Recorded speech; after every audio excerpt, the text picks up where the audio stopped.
కేవలం 7,999K up to 10 kgs వరకు బరువు తగ్గి అధిక బరువు నుంచి వచ్చే ప్రధాన సమస్యలను దూరం చేసుకోండి. ప్రభుత్వ పనుల అమల్లో ప్రయారిటీ సిస్టమ్ ఇప్పుడు గందరగోళానికి దారితీస్తోంది. ప్రజాప్రతినిధుల ద్వారా వచ్చిన పనులకు ప్రాధాన్యం ఇవ్వాలని హోంమంత్రి సూచించగా, మరోవైపు సమయం ఇవ్వకుండా టార్గెట్లు పూర్తి చేయాలని ఉన్నతాధికారులు ఆదేశించడం అధికారులను ఇబ్బందులకు గురిచేస్తోంది. విజయనగరం జిల్లాలో నయా తలనొప్పిపై ఓ రిపోర్ట్.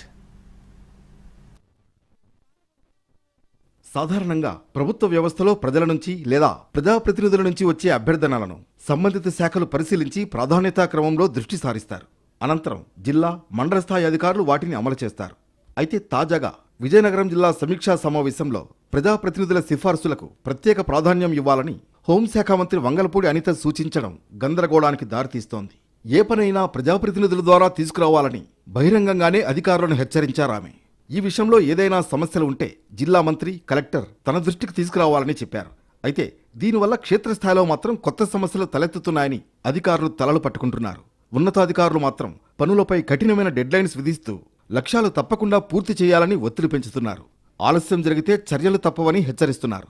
దీంతో ఏం చేయాలో వారికి అర్థం కావడం లేదు. ఇదిలా ఉండగా నియోజకవర్గాల్లో వర్గపోరు పరిస్థితిని మరింత క్లిష్టం చేస్తోంది. ఒకే పార్టీకి చెందిన 2-3 వర్గాలు ఉండడంతో ఒక వర్గం ద్వారా పనిచేస్తే మరో వర్గం నుంచి ఒత్తిడి వస్తోందని అధికారులు చెబుతున్నారు. జిల్లాలో నెల్లిమర్ల, ఎస్కోట, విజయనగరం నియోజకవర్గాలలో పార్టీలో వర్గపోరు ఉందన్నది బహిరంగ రహస్యం.